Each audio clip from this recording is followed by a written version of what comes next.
Good morning, everyone. It's Wednesday, December 18th, and we're starting our commission meeting. Welcome, everyone, back from last time, and I look forward to our meeting today. So our first item is the consent agenda. I just want to go over some changes before we talk about approving the agenda for today.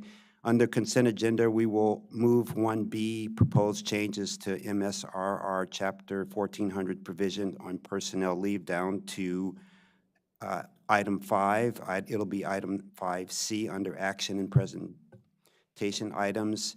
Also, we will not have a general counsel discussion on legislative update, but we will have a general counsel discussion under executive director's report. So with those proposed changes, do I have a motion to approve the December 18th, 2024 commission meeting agenda as amended? So move. Second. That was Bartley? Yeah, that was Geraldo saying. Yes, it was. Yes, moved it. I moved it. Oh, it was. And Commissioner Bailey, did you second? Yes. Okay. All in favor? Well, we'll have a roll call for Chair Harris. approved. Commissioner Bartley?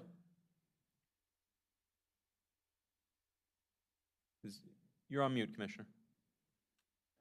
Approved. Thank you. Commissioner Hedrick? Aye. Yeah. Commissioner Linden? Aye. Commissioner Pettawim? Aye. Commissioner Bailey?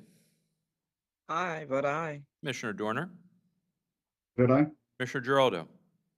I vote aye. I believe we have Vice Chair Shapiro and Commissioner Washington absent today, so motion passes 8-0. Thank you. Thank you so much. We're now on approval of commission minutes. I'm asking for your approval of open meeting minutes session November 20th, 2024. Do I have a motion for approval of minutes? Move approval. Second. Hedrick. Okay. So we have approval by motion by Commissioner Geraldo, second by Geraldo. second by Commissioner James Hedrick. Chair Harris? Aye. Commissioner Bartley? Aye. Commissioner Hedrick? Aye. Commissioner Linden? Aye. Commissioner Pettawim? Aye. Commissioner Bailey? But aye. Commissioner Dorner? Did I? Commissioner Geraldo? I vote aye. Thank you. 8-0. Thank you so much for number 3, general announcements. Just want you to see that. We have the National Human Rights Month, National Drunk and Drugged Driving Prevention Month, Global AIDS Awareness Month, ongoing Festival of Lights, and winter walk through in Prince George's and Montgomery counties. If you've not seen them, you should really go. They're just wonderful. And then just to note that on Christmas Day and New Year's Day, there will be commission holidays. And then the last one, it noted there were Diversity Council openings, but they have all been filled, so thank goodness for that. So those are the general announcements, and then we're going to go into committee and board reports. The first is for information only, the Employees Retirement System Board Trustees Regular Meeting Minutes from November 5th, 2024. I hope you have read those, very informative. And then now we'll go to item number 5, action and presentation items. The first is a voting item is Resolution 24-26, Employment and Employee Referral Bonuses, where Mr. Todd Allen will present that this morning. Thank you. Good morning, Mr. Allen. Morning, and thank you, commissioners. It's a pleasure to be here today. So we have had for many years a sign-on hiring bonus program, and we review it regularly. Our goal is to attract and retain top talent, and we want to do that in a very fiscally responsible manner. So we monitor it regularly.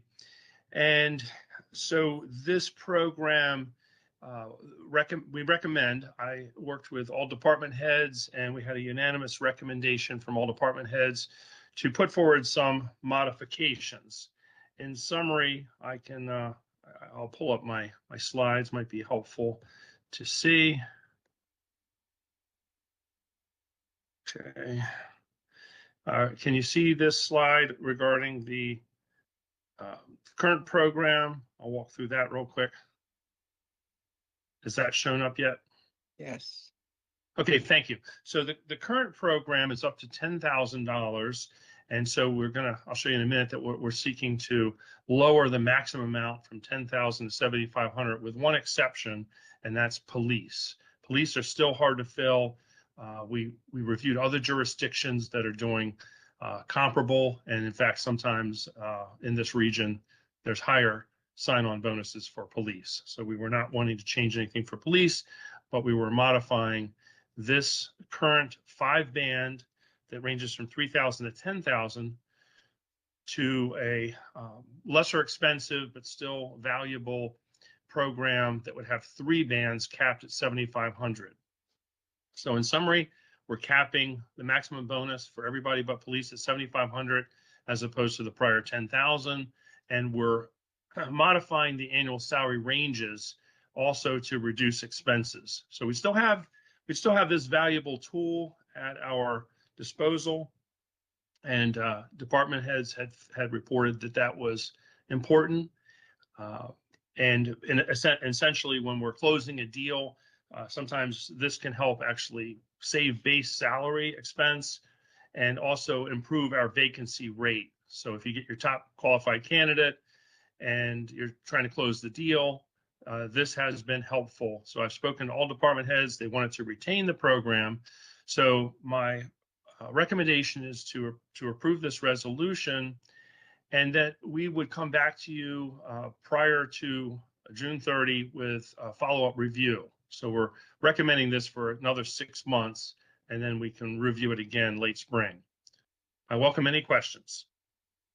I do have a question. This bonus is being paid to existing employees if they recommend, or is it to anyone that does recommend Thank you. someone? Thank you, Commissioner Pedowin, for that question.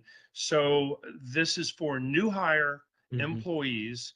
Almost all of the expenses is related to new hire merit employees. Promotional employees or transferred employees are not eligible for the program since it's only for new hires. There is a component to the program relating to referral bonuses, and we're also reducing the referral bonus amount. Thank you for bringing that up. I should have mentioned that. It was and is currently $1,000. Of course, there's a lot of guardrails in place. So paperwork has to be filled out and submitted in advance to document that the referral came from an eligible person. Somebody like myself would never be eligible for such a referral bonus due to my position. Recruiters are not eligible, and so on. We're taking that $1,000 referral bonus and reducing it to $500. I hope that answers your question, but I'd be happy to have a follow-up. Well, I'm a little bit, I didn't understand. You said that if, for example, there is a position for police that is vacant and is over $95,000 and it is $10,000 bonus for that, okay? Who is going to get this bonus? Is it someone that should be a commission employee that is going to get the bonus? Or anybody could say, well, I'm going to bring, it could be someone that is not really employed, maybe a contractor or someone that has referred the person there. That's the question. This is only for Sure. new So hires. thank you. So the new hire bonus is only for the individual selected through the competitive process, would never be eligible for a contractor. And that's the person we hire, such as a new advanced entry police officer or a new police officer candidate. Those are still very hard to fill. And I haven't seen any referral bonuses. In fact, our referral bonus program expenses are extremely low. It's very, very rare.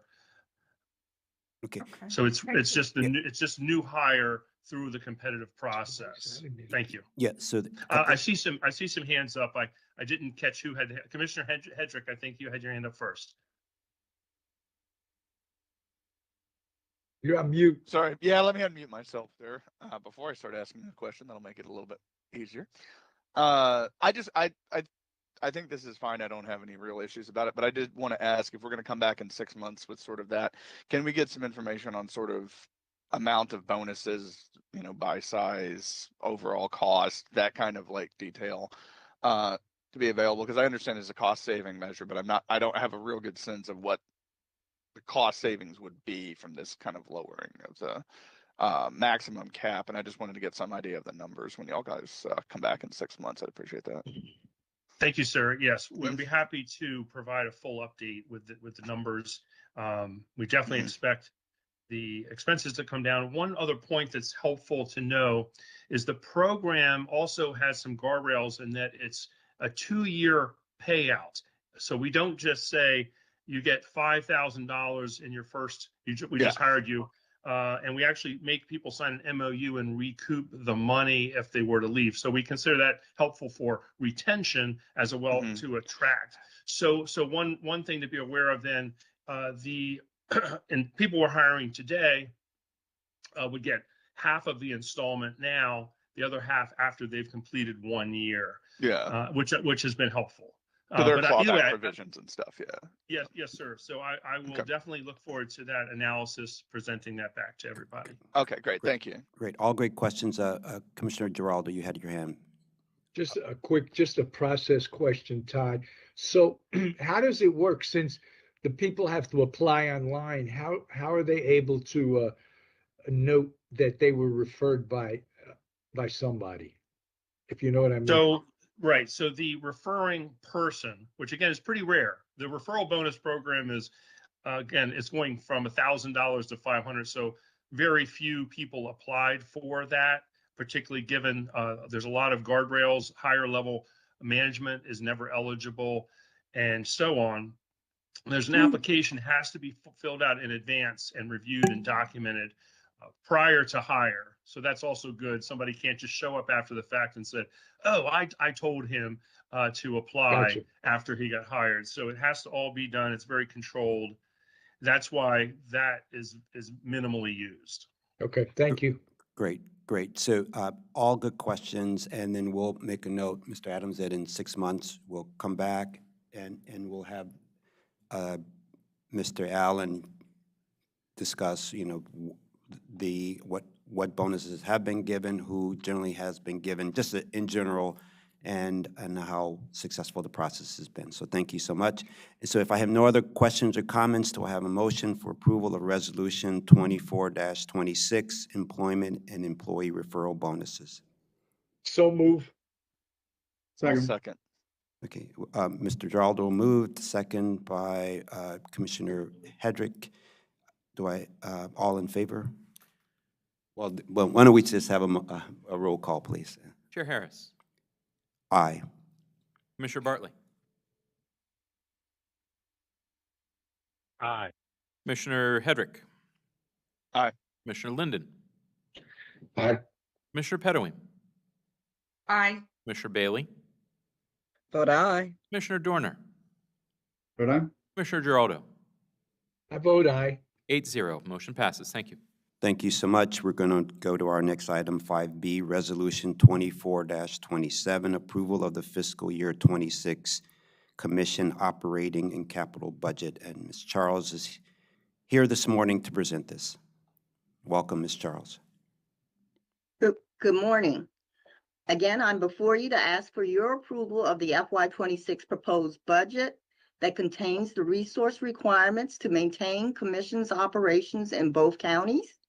As you are aware, the departments and the Budget Office work cooperatively during the formulation process to create the respective fiscal plans that were then endorsed by each planning board. These approved plans allow for continued improvement in operations to better meet the community's needs while also remaining fiscally mindful of the respective county's current outlook with fiscal challenges for next fiscal year. So today I will just briefly walk you through a summary of the combined county and commission-wide plans as outlined in the memo provided to support approval of the Resolution 24-27 and its accompanying schedules which include for each county and the commission, the fund summary by department and division, as well as the tax rate and assessable base.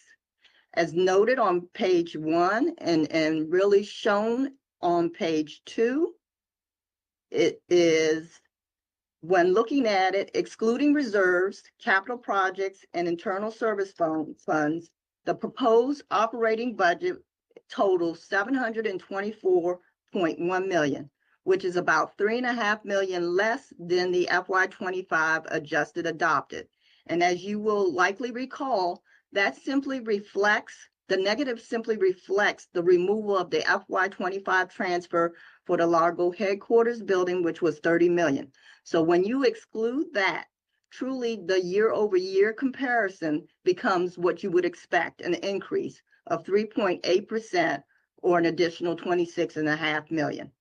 As shown on Exhibit 1, Prince George's total is $488.3 million, which is a modest 1.8% increase or an additional $8.5 million over FY25. Again, that's when you exclude the Largo transfer. As seen on Exhibit 1, the admin fund is $77.1 million, and it will be up 5% or an additional $3.7 million. And Park and Rec's budgets combined to total $369.9 million, which again is up only 1.7% or an additional $6.2 million. Now moving to Montgomery County. If you were looking and comparing this to last year's request totaled $20 million or a 10% increase.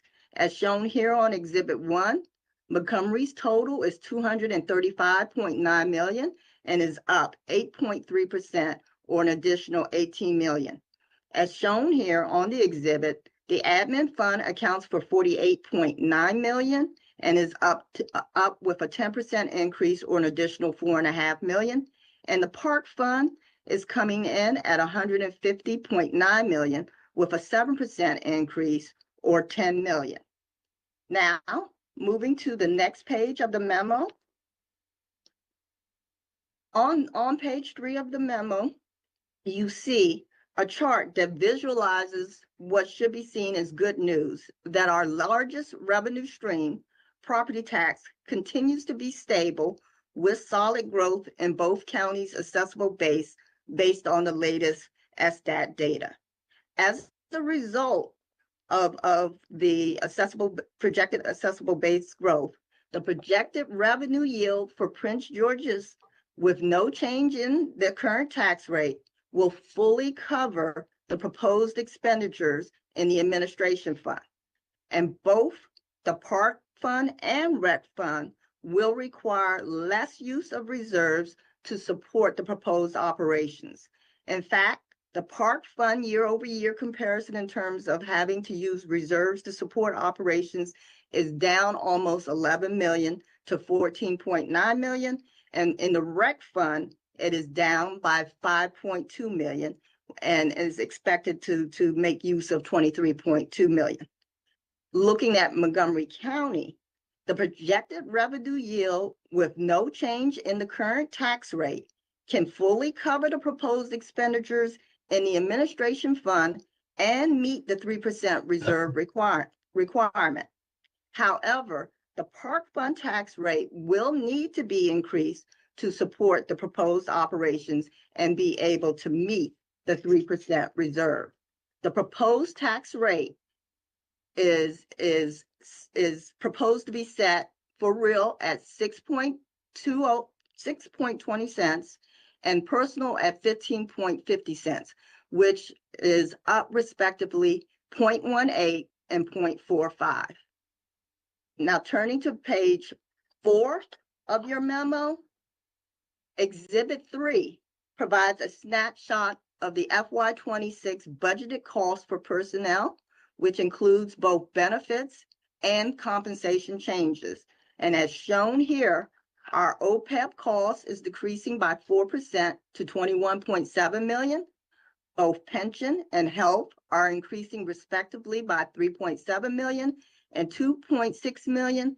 and the employee compensation marker totals 16.6 million. So taken in the aggregate, these personnel costs combine to 127.9 million and are up 17.9% on additional 19.4 million. This, if we were looking at a year-over-year comparison, is an increase, the increase is nearly 8.5 million lower than this time last year. Moving on to page 5, this exhibit 4, provides you a high-level fund summary of the major budgetary components.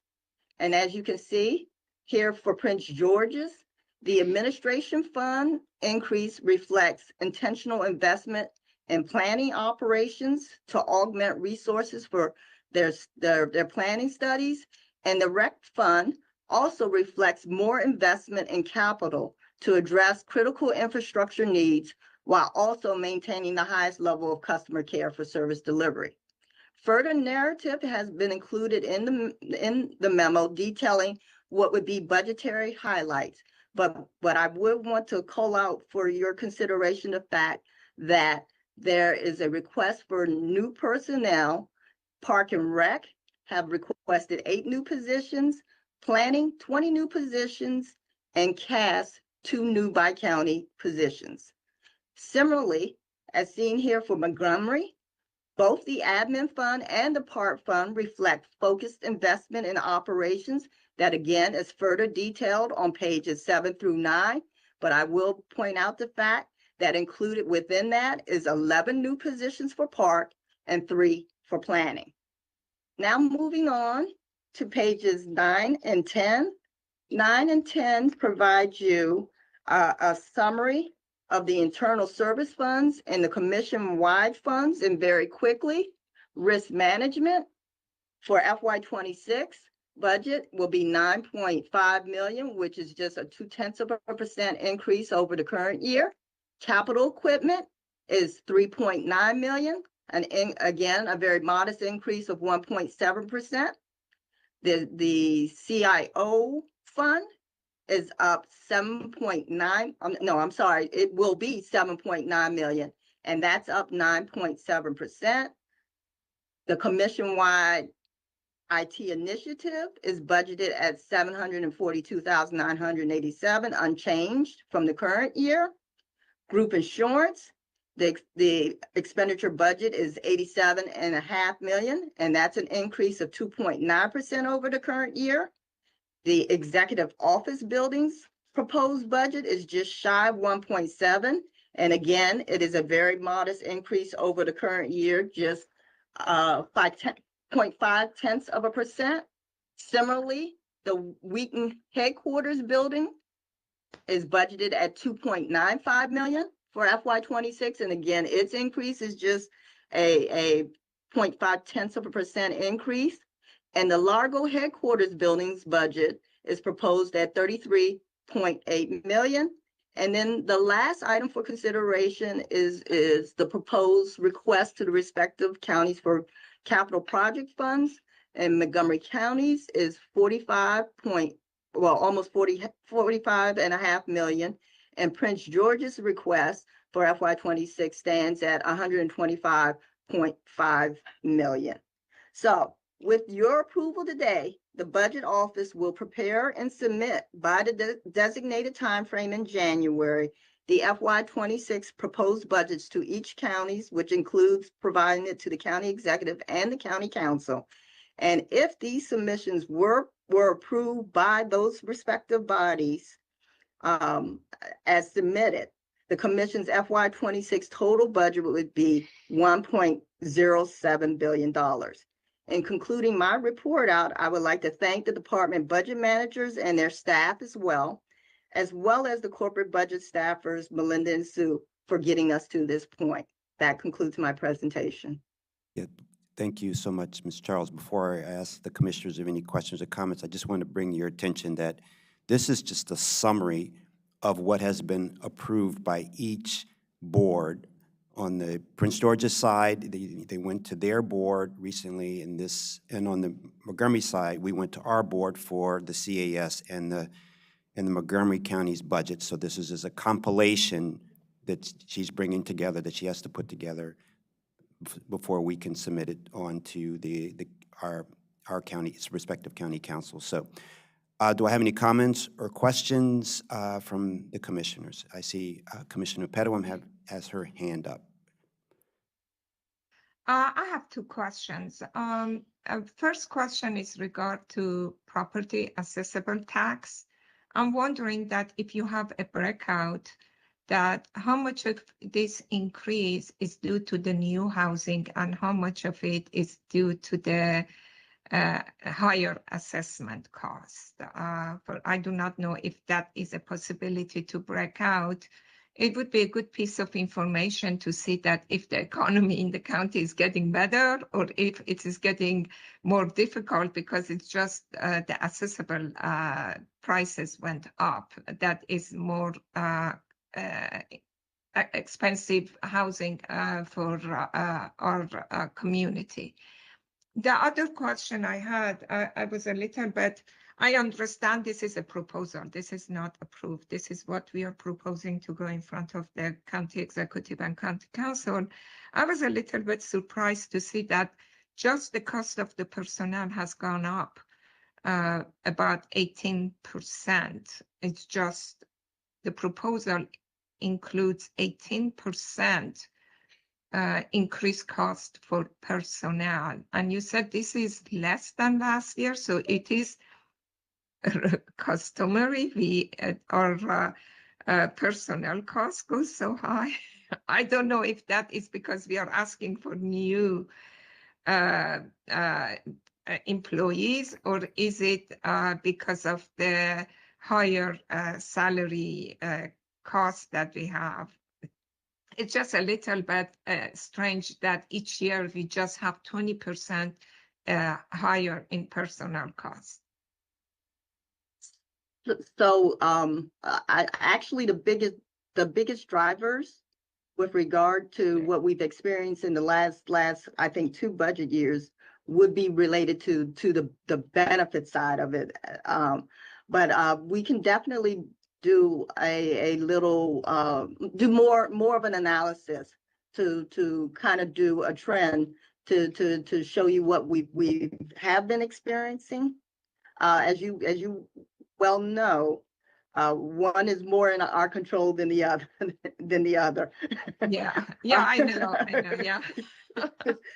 And with regard to your question with accessible base, I can go back to our contact with the county and see if I can get more of a drill down to be able to provide you some insight into what is fueling the accessible base growth, if it's new construction versus the existing infrastructure. I'm actually quite interested in that as well. So I will try to get that data from them. I really appreciate both of this. It's just to understand how we are operating in regard to the commission, where our increasing cost is coming from. And the other one is that how the economy in the county is going. Is it making it more difficult, or is it that we're having more housing? That's what we are hoping to see. We have more housing, but I'm not sure. But this is a good piece of information to give us some data that what we are seeing. You know, I'm reading these articles that the economy for the county is going down, people are moving, so I don't know what is going on. So it's good to get some data. Thank you. Thank you so much. Any other questions or comments? Seeing none, do I have a motion for approval of Resolution 24-27, approval of the fiscal year 26 M-NCPPC operating and capital budget? So move. Second. Who second? Commissioner Bailey? Okay. Commissioner Bailey. Moved by Yes. Commissioner Giraldo, second by Commissioner Bailey. Do I have a roll call, please? Chair Harris, Yes. Commissioner Bartley, Yes. Commissioner Hedrick, Yes. Commissioner Linden, Yes. Commissioner Pedawim, Yes. Commissioner Bailey, Vote aye. Commissioner Dorner, Vote aye. Commissioner Giraldo. I vote aye. Thank you. 8-0. Motion passes. Yeah, thank you so much, Ms. Charles, for presenting the budget. Next is item 5C, which is the proposed changes to the MSRR Chapter 1400 and provisions on personal leave. And Ms. Harvin this morning will present this to us. And good morning. This is Michael Beckham. Okay, sorry, Mr. Becker. Yep, no, thank you. Representing Tracy Harvin in the Corporate Policy Management Operations Division. My name is Michael Beckham, the Corporate Policy and Archives Chief for the Commission. Today we have before the Commission a request to approve changes to the Merit System Rules and Regulations, Chapter 1400, regarding personal leave. And these are the provisions that are applicable to non-represented employees. Represented employees have their collective bargaining agreements, and when those collective bargaining agreements have provisions that conflict with the merit rules, those provisions prevail. And so the Commission is asked to approve changes to this chapter, granting personal leave to non-represented merit system employees immediately upon completing probation. And currently what happens is that after an employee completes their 12 months of probation, full-time employees and part-time employees receive personal leave based on their hire date. And you can see there's 3 bullet points. Depending on when that employee is hired, once they complete probation, they receive either 24 hours at most, down to 8 hours of personal leave. And the changes would modify this so that once the employee completes their 12 months of probation, they will immediately receive either the 24 hours of personal leave for full-time employees or the 16 hours of personal leave for part-time employees. And I'll note that personal leave functions similar to annual leave. It's granted to employees, again, once you complete probation after your first calendar year. In year 2 onward, you get that allotment of personal leave. It's 3 days, the 24 hours for full-time employees and the 16 hours for part-time employees, and that will continue to remain the same. So come January 1st, employees that have been with the agency for that period of time will receive the full allotment. These changes have been proposed and presented to non-represented employees for the required 30-day comment period. They've also been shared with the Merit System Board and the department heads, and we ask the Commission's approval on these changes. With the Commission's approval, we'll promulgate them. I'm happy to answer any questions. Are there any questions or comments to Mr. Beckham? Hearing or seeing none, do I have a motion to approve the proposed changes to the MSRR Chapter 1400 provisions on personal leave? So move. I second. Moved by Mr. Giraldo, second by Commissioner Pettigrew. Do I have a roll call, please? Chair Harris, Aye. Commissioner Bartley, Aye. Commissioner Hedrick, Aye. Commissioner Linden, Aye. Commissioner Pettawim, Aye. Commissioner Bailey, Vote aye. Commissioner Dorner, Vote aye. Commissioner Giraldo. I vote aye. 8-0. Motion passes. Thank you. Thank you so much for presenting this, Mr. Beckham. Next, we're on Thank you. our officers' reports. The first 2 are information only, the MFD quarterly purchasing statistics, and the second is quarterly budget transfers. And the next, we'll have a presentation from Mr. Spencer on the annual CAS report. Good morning. Thank you, Chair Harris and Commissioners. For the record, I'm William Spencer, Acting Executive Director, and I promise to be brief. Included in your packet on circle page 37 is a succinct annual report that reflects highlights from FY24 for CAS departments composed of DHRM, Finance, the General Counsel's Office, Office of the Chief Information Officer, the Office of the Inspector General, and the Merit Board for FY24. And I'd like to take a moment to share a few statistics with you. During FY24 in CAS, the DHRM received and reviewed 51,902 job applications, trained 3,000 employees in adherence to our drug alcohol policies, and received the Government Finance Officers Association Distinguished Budget Presentation Award for the 39th consecutive time. I want to say kudos to Terry Baycoat Charles, who came in the middle of the commission's budget process, hit the ground running, and got us the award, which is a phenomenal achievement. Finance Department issued 130,000 paychecks during this period, paid 64,000 rather invoices, and we also received the Government Finance Officers Association Certificate for Excellence in Financial Reporting for the Annual Comprehensive Report. They've received this recognition for 51 consecutive years. Thank you, Secretary Cohen. The General Counsel's Office closed 29 legal cases, provided legal support in rewriting the Prince George's zoning ordinance, and also provided support for the loan funding cooperation agreement with Montgomery County and the Maryland Water Infrastructure Finance Administration to secure funding for the commission in the amount of $4.8 million. The Office of the Chief Information Officer awarded 20,000 plus attacks to our systems here, achieved 100% compliance with our security training, and completed Prince George's Planning and CES website redesign. The Inspector General's Office conducted 13 performance audits, made 53 audit recommendations, and taught 13 classes in regards to fraud. And now I'd like to just bear with me and show just a 2-minute video on this. And for more information, if you want more information on achievements and highlights, they're contained within your packet. Jim, I was under the understanding that We have the staff video here to is, share the video, yes. okay, great, thank you.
Thank you all. Yeah, well, thank you so much, Acting Executive Director Spencer. Wonderful presentation. Love the video. Those are some eye-popping numbers. You know, kudos to all of the CAS staff for all their hard work in supporting the department so that the commission can be the best that it can be.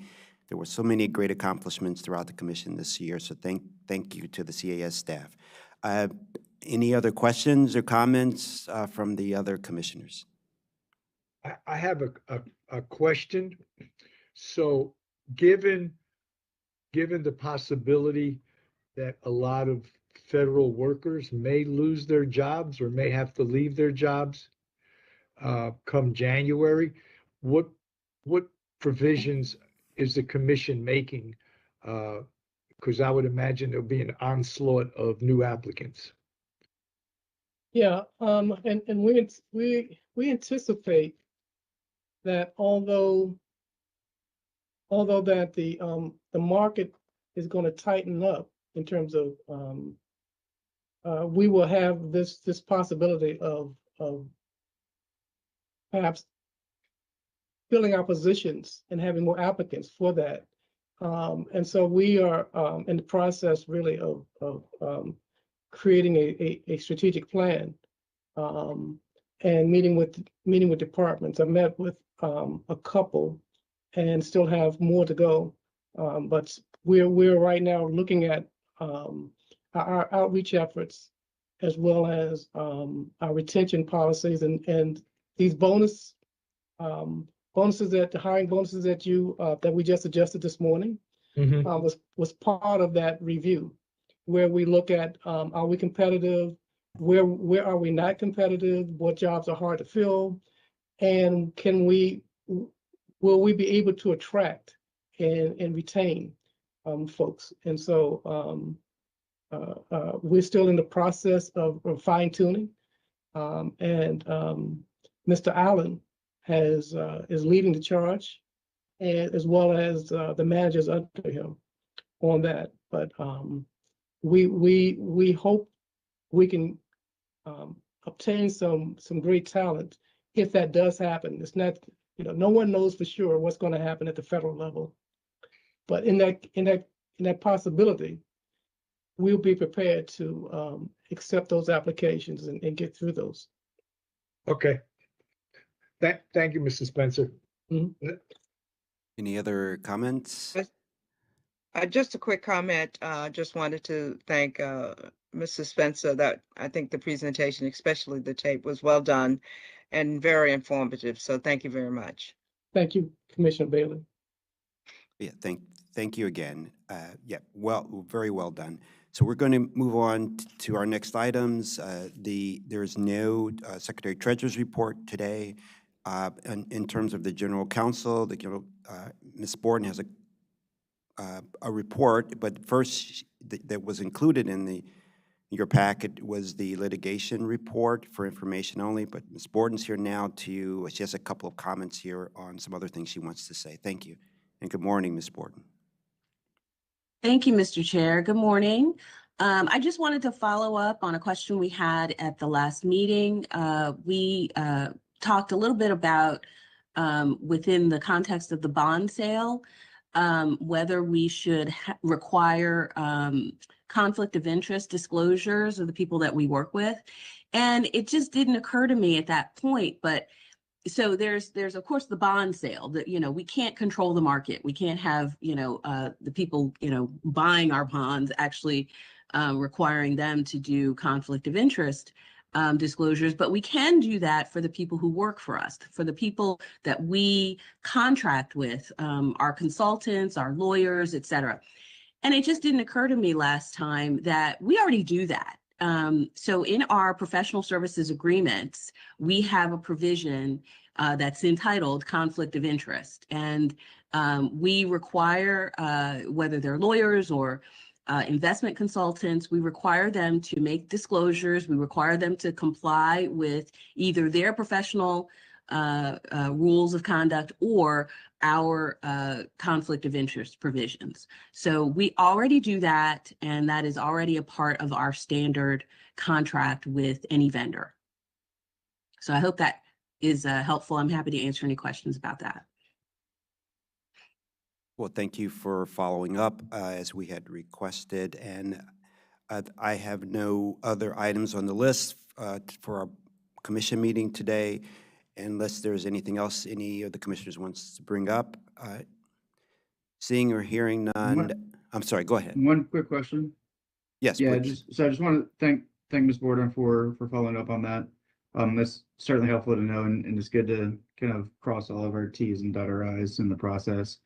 I have just a question about the litigation report, not the content itself, specifically for today, but we've been seeing a couple of pieces of legislation recently about local municipalities potentially getting the ability or the police powers to hear cases and to opine on those. It might be helpful if those advance further, if at least from like the litigation standpoint, we can point to how many cases have been brought against us on land use regulations and how many we have successfully won. Because if we can show them and say, look, we have an extremely competent staff who are, which we do, who are doing great jobs. We're giving good advice. We're handling things very professionally. We have won 95% of our cases, or they've either been dismissed or they've been outright won in our favor. I think that would be extremely helpful, just to have like a little bit of numbers on the legal side, because one of my hesitations about that kind of legislation right now is that they don't have the staff and they don't have the training. It's gonna be very difficult to find enough people around the county and within different municipalities who have the subject matter expertise to make appropriate decisions and don't risk potential litigation, which might be something the bill makers are not even considering. That there could be extreme other costs and it could just get very litigious besides having dampening effects on development across the county. So if we have that in our back pocket, just like rough numbers, I think that might be helpful down the road. Absolutely. We can pull that information together, and not to toot our horn, but I think our numbers are going to be closer to 98 to 99%.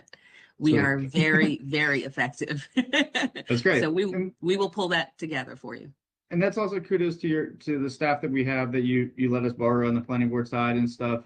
They give us great advice and great guidance along the way.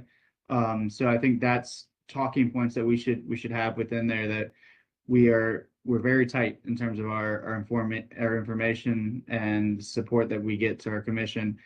I don't know if other municipalities or other bodies would have that necessarily if they were to go forward with that. Okay, understood. Okay, hearing no other questions or comments, I wanted to thank everyone for participating today. And as we go into the holiday season, I wanted to also wish all of you and all of the residents of Prince George's and Montgomery County happy holidays. And we look forward to being together again in the new year. Our first meeting of the new year is January 15th, I believe. So we'll see all of you then. Be safe and have a lovely holiday season. Thank you. Thank you, Mr. Chair. Yeah, Thank and you. Mr. Bye-bye. Geraldo, it looks like you're already in your Happy holiday holidays, garb, so I'm ready. all right. Happy holidays. Happy holidays. everybody.